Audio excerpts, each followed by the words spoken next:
This gem of a film won Academy Awards for Best Picture and Best Adapted Screenplay.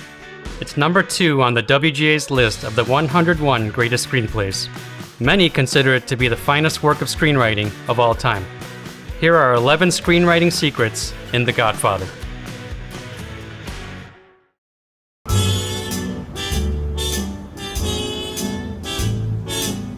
Story structure generally follows the form of ordinary world, inciting incident, rising action, crisis, and climax. It's also been demonstrated that good scenes will follow the same story structure, giving us a nice beginning, middle, and end. The same is true for sequences. Sequences in a feature film can usually stand alone as their own short films, having well-contained narratives that follow general story structure. In The Godfather, there are 3 examples of expertly structured sequences. First, we have the California sequence. Let's take a look at how it breaks down into general story structure.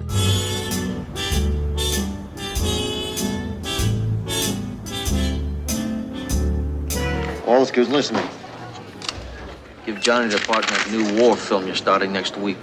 Why don't you say you work for Corleone, Tom? I thought you were just some cheap 2-bit hustler Johnny was running in trying to bluff me. Johnny Fontaine never gets that movie. Now you get the hell out of here! And if that goomba tries any rough stuff, you tell him I ain't no band leader.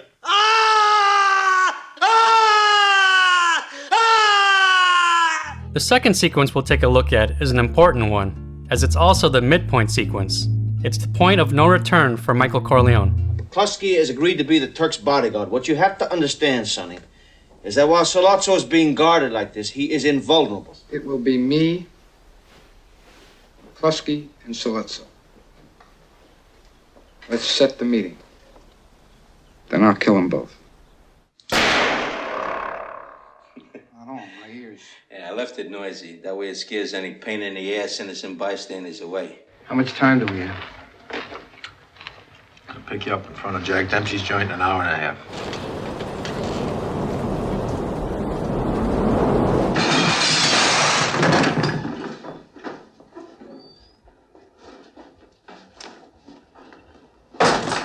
And finally, we have the sequence in Sicily.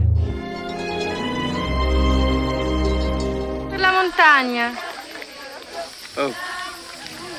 E che sei rimasto colpito da un fulmine. I want to meet your daughter. Vuole conoscere vostra figlia. Benedizio Dio Onnipotentis, Patris et Filii et Spiritus Sancti. Amen.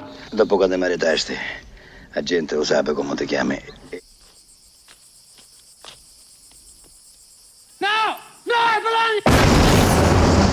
So the lesson here, don't forget general story structure at every level of your screenplay.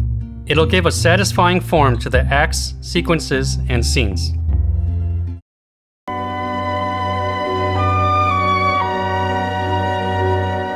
It's very understated, but there is a theme in The Godfather. In fact, we're exposed to it by the very first character we see, appropriately named Amerigo Bonacera. I believe in America. America has made my fortune. And I raised my daughter in the American fashion. I went to the police like a good American. I stood in the courtroom like a fool. Then I said to my wife, for justice, we must go to Don Corleone. So we essentially have thematic arguments for living life the American way versus the Mafia way. Bonacera's failure of avoiding the Mafia way foreshadows what we see in the main through line for Michael's character. When he first appears at his sister's wedding, he wears his military uniform. It's a subtle way of showing us that he's more loyal to America than to the ways of his family. Then we have Enzo, who wants to stay in the United States. He was paroled to help with the American war effort. So for the last 6 months, he's been working in my pastry shop. Not that the war is over. This boy Enzo, they want to repatriate him back to Italy. You want Enzo to stay in this country and you want your daughter to be married. In a brilliant moment of dichotomy, notice the Statue of Liberty in the background while Paulie is disposed of in this hidden little part of the world. In the famous midpoint sequence, Michael meets with Sollozzo and McCluskey. Notice the name of the restaurant, Louis Italian American. It's the point of no return for Michael as he sheds his American ways. So it's fitting that he flees to Sicily to continue his transformation. Once in Sicily, it's interesting that Fabrizio is the one that betrays Michael. He's the one that tells the GIs to take him to America. Theme is like icing on the cake. Sure, it's still cake without it, but would it be as good?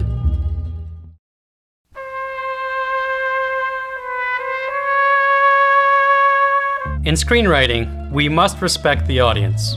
That means giving them the pieces of the story puzzle and letting them put two and two together for themselves.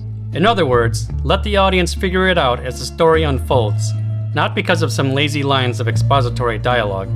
For example, Tom Hagen says this seemingly simple line of dialogue early in the story. Senator Coley apologized for not coming personally, but said you'd understand. Also, some of the judges, they've all sent gifts. Smart audiences will infer what it means, which is confirmed later. I need Don Corleone, those politicians that you carry in your pocket. He had all the judges and politicians in his pocket. In this scene, we have an odd reaction from Tom Hagen. And if that goomba tries any rough stuff, you tell him I ain't no band leader. Yeah, I heard that story. But we know what Waltz is referring to because of something earlier in the story.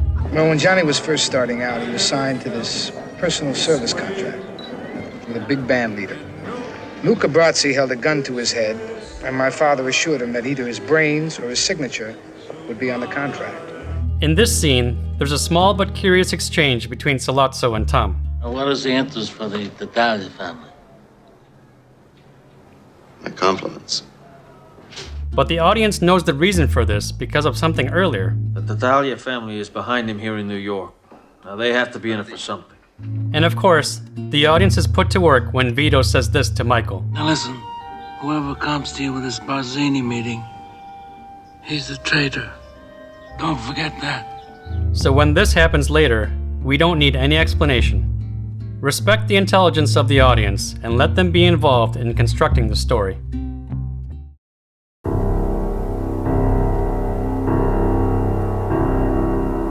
If there's one thing that The Godfather does better than most films, it's that they constantly push the narrative forward into the future.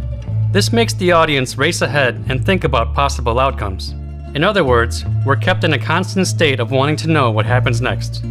For example, we have Michael's visit to his father in the hospital. Look at how they keep pushing us into a future point of the story. You know my father? Men are coming here to kill him. Yes, Enzo. You better get out of here, Enzo. There's gonna be trouble. Put your hand in your pocket like you have a gun. You'll be all right. This creates a sense of dread as we wait for something bad to happen. Another example, Tom Hagen ponders the consequences of getting into the narcotics trade. Now, with the money they earn, they can buy more police and political power.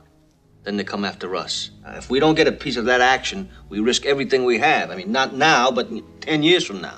We're also given a dizzying array of possibilities after Vito Corleone is shot. We have Tom Hagen. In about 3 hours, he'll be released with our proposition. Sonny will come after you with everything he's got. That'll be his first reaction, sure. The other New York families might wind up supporting Sollozzo just to avoid a long, destructive war. Tom and Sonny discuss the consequences of killing Sollozzo in a New York cop.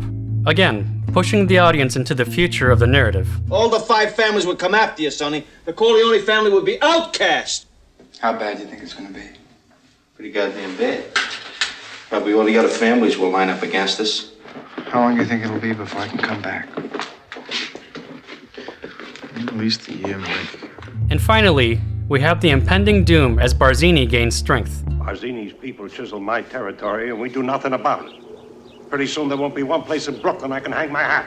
Forgive me, Godfather, but with you gone, me and Pete will come under Barzini's thumb sooner or later. Barzini will move against you first. He'll set up a meeting with someone that you absolutely trust. And at that meeting, you'll be assassinated. The audience is also pushed into the narrative future when characters make declarations of intent. This makes us want to know if they will indeed accomplish this objective. The audience wants to see what's really going to happen. Someday, and that day may never come, I'll call upon you to do a service for me. I want you to go tonight. I want you to talk to this movie big shot and settle his business with Johnny.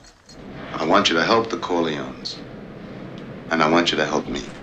He wants us to send Michael to hear the proposition. And the promise is that the deal is so good that we can't refuse. I want you to find out what little pin to tie his hide, and I want his ass now, right now. I want to meet your daughter. Vuole conoscere vostra figlia. With your permission. Con il suo permesso. And under the supervision of your family. I want no acts of vengeance.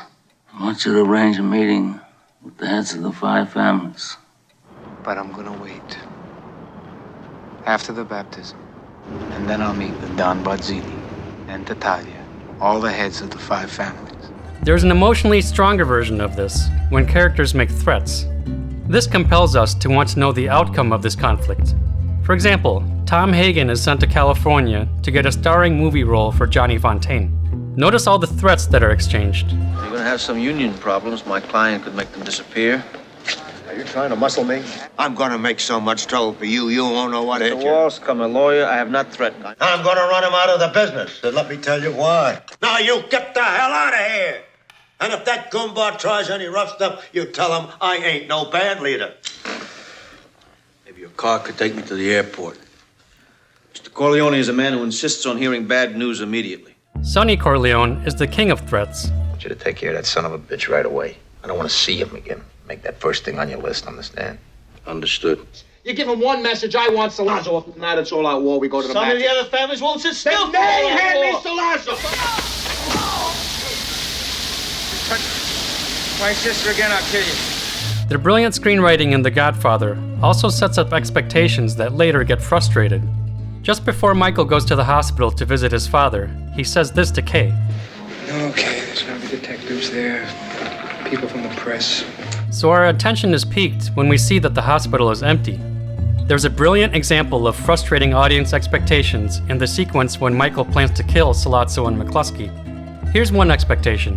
Let's set the meeting. Get our informers to find out where it's going to be held. And the frustrated outcome. Not a hint. Absolutely nothing.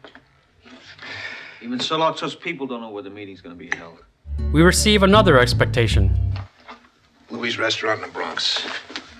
Well, is it reliable? That's my man in McCluskey's precinct. And the frustration. You know New Jersey? Maybe. Expectation. I want somebody good, and I mean very good, to plant that gun. The gun will be there. Frustration.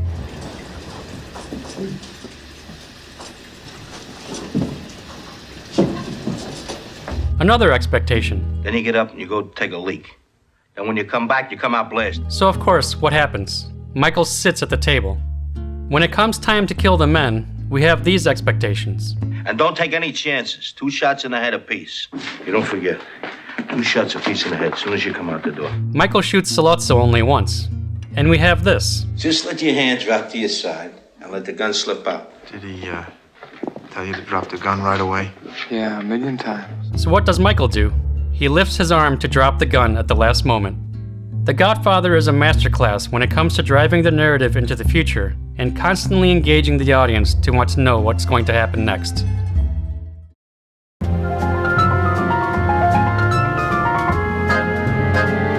If you want to make vibrant, complex characters, take a page out of the screenwriting in The Godfather.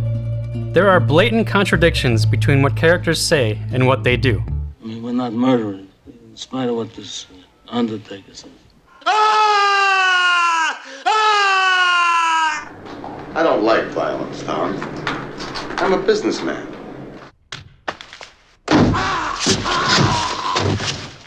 Come on, you think I make my sister a widow? I'm godfather to your son, Carl. Characters also immediately contradict themselves in dialogue. Even the shooting of your father was business, not personal, Sonny. Well, then business will have to suffer, all right? They want to get mixed up in a family business? Now you want to gun down a police captain? Why, because he slapped you in the face a little bit? You're taking this very personal. Tom, this is business, and this man is taking it very, very personal.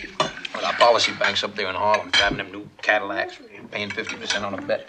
Well, Papa never talked business at the table in front of the kids. You know, Sonny and Tom, I'd like to talk to you maybe after dinner. I could be doing a lot more for the family. We don't discuss business at the table. In real life, we're all full of contradictions. Do the same for your characters and make them come alive.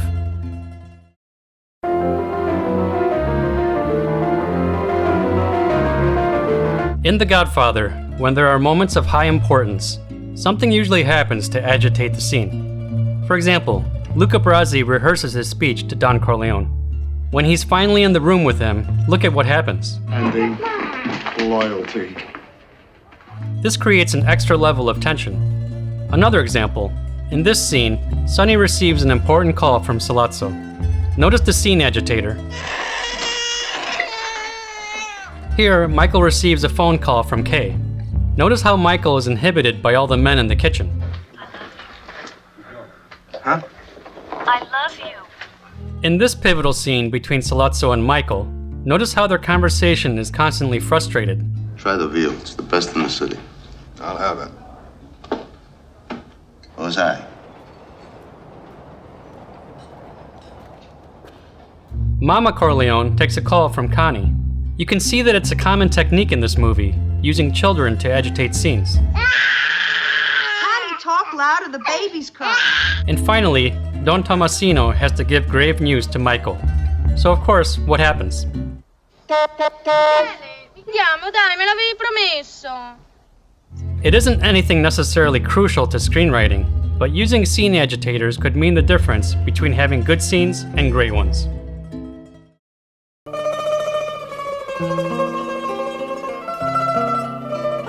If you want to make the conflict in your scenes even juicier, use a third character to create a triangle of conflict. This adds another emotional level to the scene.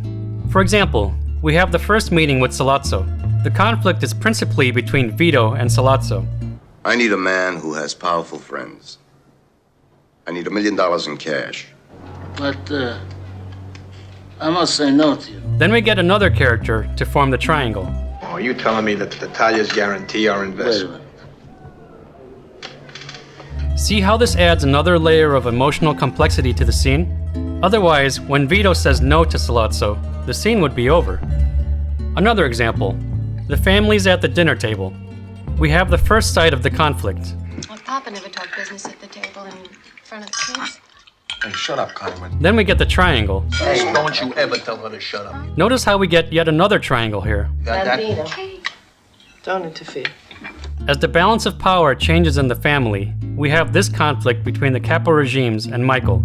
Give me a chance to recruit some new men. No. I don't want to give Barzini an excuse to start fighting. Mike, you're wrong.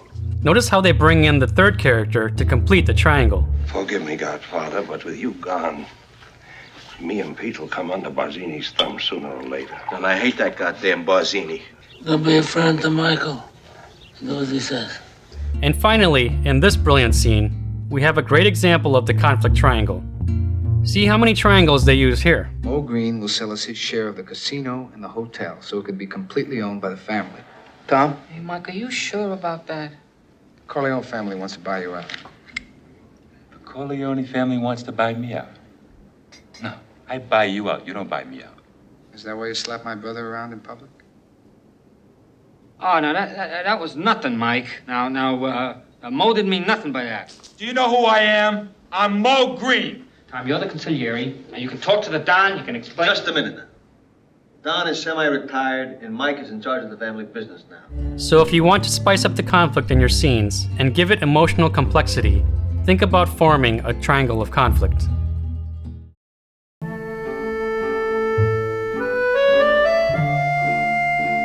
For a rich story world full of possibilities for conflict, characters should be unique and different from each other. This is especially true for the Corleone siblings. First, we have Connie, who's not involved in the family business. Then we have Sonny. He's hot-headed, quick-tempered, more brawn than brains. Fredo is sweet and mild-mannered. He's not the fighter that Sonny is. Michael is cool under fire. He's cold and calculating. For example, he considers Tom Hagen his brother, but he treats him differently than Sonny does. Maybe I could help. You're out, Tom. He doesn't react immediately to threats. We had a little argument Friday night, so I had to straighten him out. You straighten my brother out. He takes his time and calculates the best time to strike. But I'm gonna wait. After the baptism. I'll even include Tom Hagen here, who was taken in by the family when he was young, and considered a son to Vito. He's all business. I'm gonna make so much trouble for you, you won't know what to hit Mr. you. Walsh, a lawyer. I have not threatened. Will you give this letter to Michael, please? Well, if I accepted that, in a court of law, they could prove that I have knowledge of his whereabouts. Your father would want to hear this. This is business, not personal. They shot my father. Even the shooting of your father was business, not personal, Sonny. We even have character orchestration with the two Capo regimes, Tessio and Clemenza. It's even in small details like the way they dance at Connie's wedding.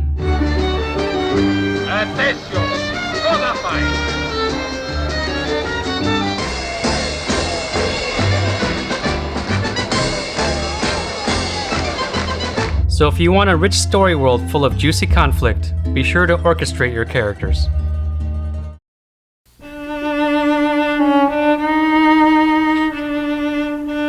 An interesting aspect of The Godfather is that despite being involved in violent crime, their characters still adhere to their own moral codes. For example, an obvious subject matter is family. And I raised my daughter in the American fashion. I gave her freedom, but I taught her never to dishonor her family. Because a man who doesn't spend time with his family can never be a real man. Never tell anybody outside the family what you're thinking again. You're my older brother, and I love you. But don't ever take sides with anyone against the family again. Women and children can be careless, but not men. I worked my whole life. I don't apologize to take care of my family. The mafia dons also have their code when it comes to selling narcotics. Instead of gambling, which they regard as a harmless vice, but drugs is a dirty business.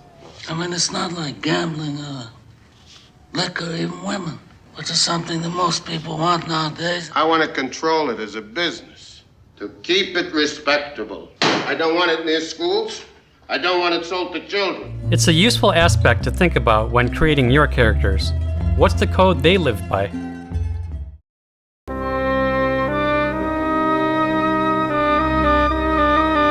In order to have meaningful, organic conflict in your scenes, it's important to have the characters have conflicting objectives. They should be in full opposition to each other. This is overwhelmingly accomplished in the screenwriting for The Godfather. For example, in the California sequence, here's the objective for Tom Hagen. Wants to talk to this movie big shot and settle his business for Johnny. Give Johnny the part in that new war film you're starting next week.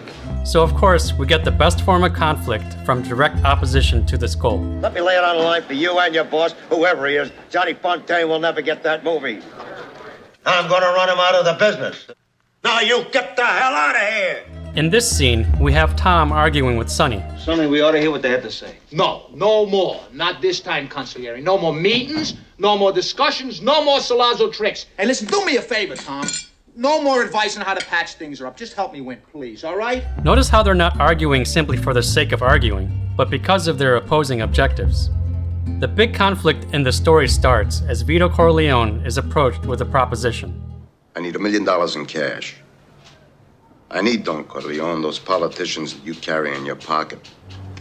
I must say no to you. Your business is a little dangerous. Not only do we get the conflict in that scene from opposing goals, but in later scenes as well. Ma tu padre, pensa l'antica. No more attempts on my father's life. What guarantees can I give you, Mike? And finally, we have quality conflict in this scene from directly opposing objectives. Corleone family wants to buy you out. No, I buy you out. You don't buy me out. I do you a favor and take Freddie in when you're having a bad time, and then you try to push me out. I talked to Barzini. I can make a deal with him and still keep my hotel. So remember, don't just add artificially created conflict to your scenes. Think about the characters' goals and make sure they're in opposition to each other.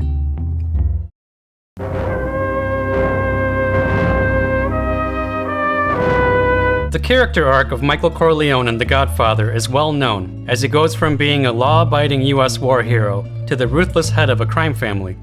But a good character arc isn't a sudden change that occurs at the end of the story. It's a gradual process that occurs throughout the entire storyline. This makes it natural and believable to the audience. Let's take a look at the gradual character arc of Michael Corleone. Where's Michael? Don't worry, it's over. That's my family, Kay. It's not me. Hey, Mickey, tomorrow, you get a couple of guys, you go over to Lucas' apartment, hang around, wait for him to show up. Maybe we shouldn't get Mike mixed up in this too directly. Come over here, kid. Learn something. You never know, you might have to cook for 20 guys someday. You see? You start out with a little bit of oil. Papa's all alone. I won't panic. I'm with you now. I'm with you. Put your hand in your pocket like you have a gun. What's the Turk paying you to set up my father, Captain? Take a hold of him. Michele Corleone. There are people who pay a lot of money for that information. But then your daughter would lose a father. Ma allora vostra figlia perderebbe un padre. Instead of gaining a husband. I'm working for my father now, Kate. But you're not like him, Michael. I thought you weren't going to become a man like your father. That's what you told me. You killed my husband. You waited until Papa died so nobody could stop you, and then you killed him. Michael, is it true? No. Don Corleone. It's a good lesson for screenwriters. Don't try to force a character arc into the very end of the story. Let it be a gradual change that is surprising yet inevitable. So what other films would you like to see me cover for screenwriting? Let me know in the comments below. A sincere thank you to my wonderful patrons for supporting me on Patreon. Also, be sure to subscribe and tap the bell to be notified of upcoming videos. More great content is on the way. Thank you so much for watching.